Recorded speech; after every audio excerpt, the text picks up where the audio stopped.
Right, when I say the name Megan Follows, what comes to mind? But I cannot imagine my red hair away. It'll be my lifelong sorrow. For many of us, it's that little red-headed orphan from PEI. After all, the Anne of Green Gables miniseries, first broadcast on the Canadian Broadcasting Corporation, would become one of the highest-rated Canadian television dramas of all time. How dare you! And Shirley. Won Megan a Gemini when she was just 18. Now, that was 25 years ago, and there's way more to Megan than just little Anne Shirley. So let's go back a bit. Drama is in her blood. Not literally, because that would be weird. Her parents, Ted Follows and Dawn Greenhouse, are both stars of the theatre. They were once known as the Fighting Follows, and with good reason. They split when Megan was just 11. Family, though, still plays a tremendous role in her life. The little girl who started acting at age 9 has 2 kids of her own, and Megan's appeared in just about every major TV show, everything from Law & Order and House to Heartland to my favorite, Hockey Night. I'd like to try out. There's a girls' field hockey team over at the school. Scarborough Hawks, city champions 2 years running, 2.1 goals against average, 9 regular season shutouts, MVP in divisional finals, and a pass glove hand. Lately, Megan's been commanding the stage. She's got the lead in a Toronto production of The Penelopiad, Margaret Atwood's retelling of the story of the Odyssey, but from the point of view of the hero's long-suffering wife.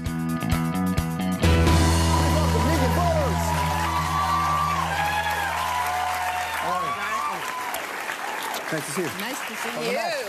What's going on? Woo! I'm here. You were here. I was very young when my Uncle Paul gave me the Iliad and the Odyssey to read.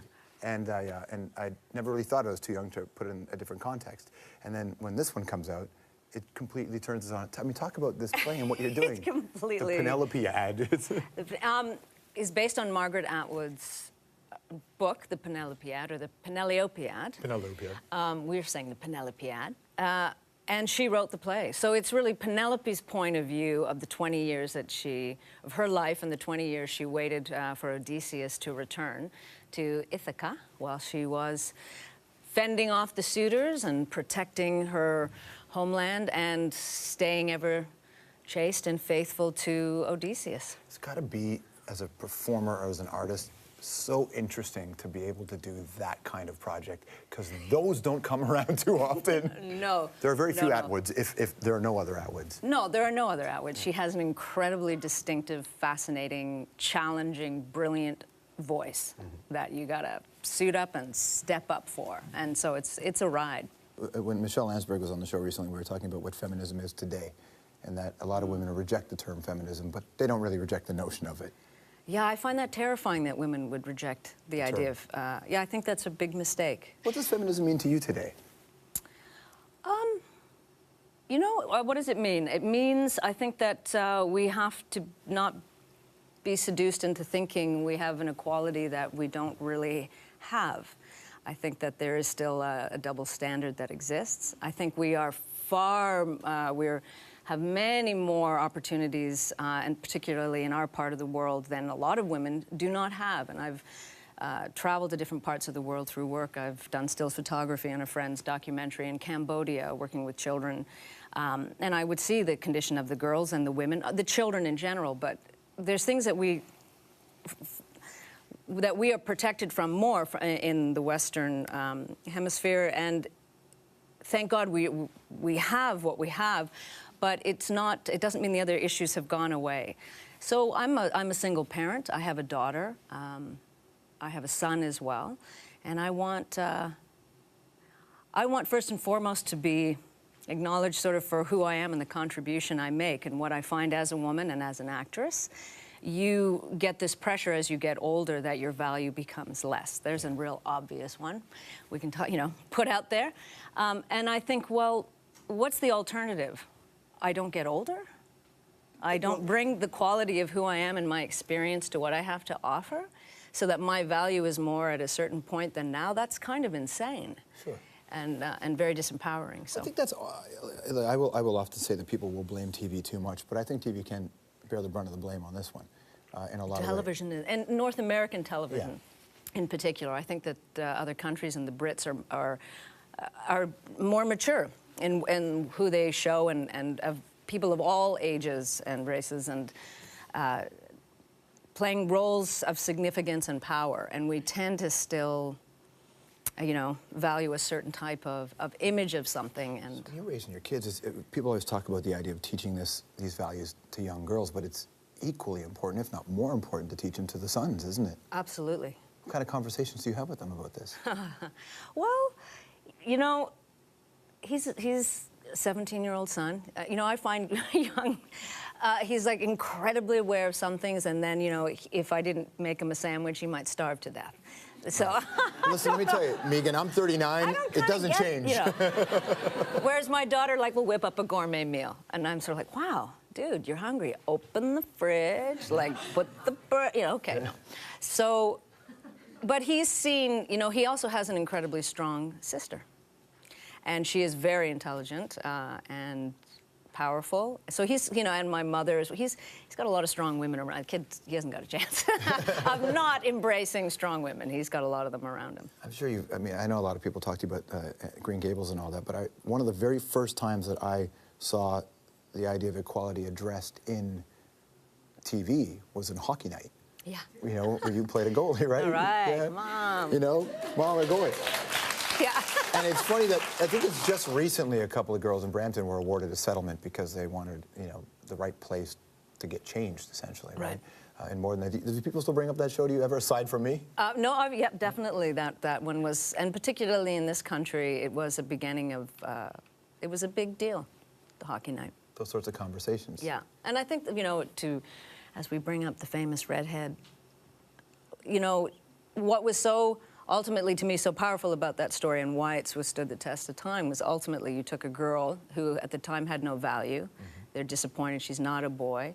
And through her wits and her intelligence, she wins over a community basically by being true to who she is and being allowed to have a place in that. What's your relationship like with that character now? We're talking Anne of Green Gables, in case you're wondering. Yeah. On the off you know chance, that redhead character? Yeah. Well, there's a lot of people who are new to this country who may not necessarily know or didn't come across it. Although I will say it's a fascinating journey for me because when I travel in many places in the world, everywhere I've been, someone will have seen that, and it will have had a very significant impact on them, particularly women, to see themselves as a primary characters, that their voice was number one, that they weren't defined by they weren't a peripheral character. They weren't the girlfriend of, the daughter of first. And that's what's so brilliant. She's an orphan. She has no family connection, so what she is a person. And that, I'll tell you, you know, briefly, I met a gentleman in Los Angeles, and he was an incredible tradesman, and he was talking about how he learned his trade. He was a stainer, but originally his family had come from Guatemala, and he'd had a very rough, he'd been involved in a lot of gangs growing up, and he had ended up having to be in a program. And he'd said, you know, when he realized that who I was, he didn't recognize me at first, and then we're talking, and then his face kind of went very still. While he was in this youth center, he'd gone from being a gang member, very violent. His family was very patriarchal. His father had sort of, I think, beaten his mother quite a bit, and he had a very low opinion of women.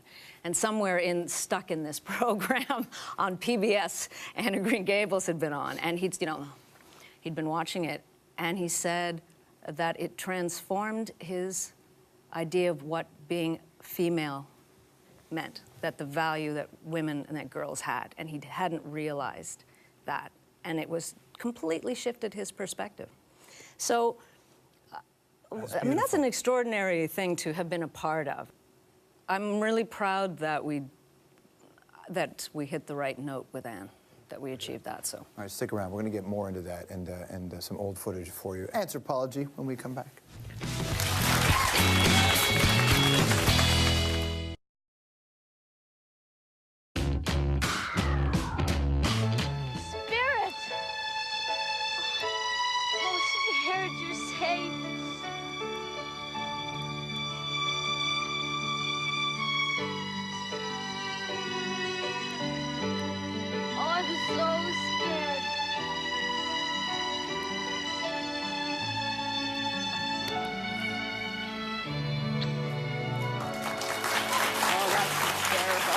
Back with Megan Follows.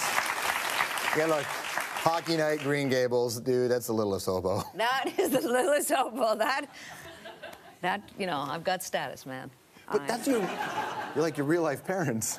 Those are my real-life parents, but what I remember the most funny thing about the Littlest Hobos, there were actually 7 dogs. The one that could sit the best, the one that could jump the best, and then the trainer would be screaming, sit, bow, sit, paw, lick, jump. So you'd be acting. First of all, there's only one Littlest Hobo. I don't know what she's on about. Sorry. There's only one dog. I just shattered illusions. But you know what's funny, because that in itself is a great moment, and that is with your real-life parents, but didn't that happen, that scene was only a few years after your parents had split up. Yes, that's true. So that would be a big part of your consciousness at that time. Yes, yeah, it was. I mean, my parents are crazy. But, you know, they, first and foremost, they loved also their work. So they were always true to that. What did your success mean to the family, or how did they react to it? Incredibly embracing. I mean, my biggest champion has always been my mom, who also gave up a lot to travel around with me when I was younger and put in a lot of time. And that's a hard thing to do when you're an actress, sit around and watch somebody else act. You know, it's like, you know, a junkie watching someone else kind of Get it on. get hooked up. It's not. But she did it with an incredible amount of dedication and grace, so. What was it like growing up when your means is being other people? So what does it say, like, how does your own identity develop as an adult, as a human being, when you spend most of your life getting into other people's heads? Well, I always think, you know, in a way, it's kind of contradictory, but you sort of feel like you never kind of grow up because you're still playing dress-up and make-believe, but you're actually getting to do that and make a living at it. So how lucky am I? So as we go through Anthropology right now, survival scenario, the audience at Buddies in Bad Times turns zombie during a production of this play. How do you escape? How do I escape? Through one of the many exits and winding staircases at Buddies in Bad Times. It's almost impossible to find my way onto the stage, let alone off of it, but I would get out somehow. So this one here waits 20 years for the return, right, of the man. What's the longest you've waited for something? Oh, gosh. Could be the bathroom with teenagers. Yeah, that's scary. So how about this?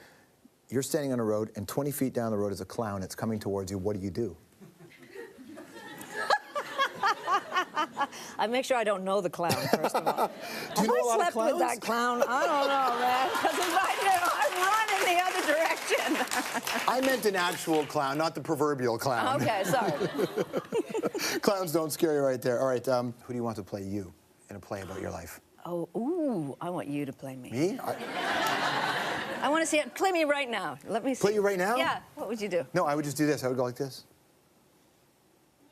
Ooh. That's all I would know how to do. Okay. I've played you a lot in my life. Have you? Okay, good to know. Well, you're a better goaltender than I would ever be. Who's somebody you'd like to say sorry to?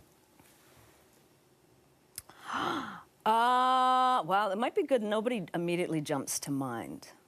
Is that because you've blocked it out? Could be. I'm in tremendous denial about a number of things. There's one clown in Saskatchewan who said... I might owe a sorry, too. Yeah. Good to see you. Thanks for coming in. Oh, you're so welcome. My pleasure. Megan Falls, everybody. The Penelope ad opens at Buddies in Bad Times in Toronto on January 12th. Go check it out. We'll be right back. Night. I'd like to try out. There's a girls' field hockey team over at the school. Scarborough Hawks, city champions 2 years running, 2.1 goals against average, 9 regular season shutouts, MVP in divisional finals, and a fast glove hand. Lately, Megan's been commanding the stage. She's got the lead in a Toronto production of the Penelope ad, Margaret Atwood's retelling of the story of the Odyssey, but from the point of view of the hero's long-suffering wife.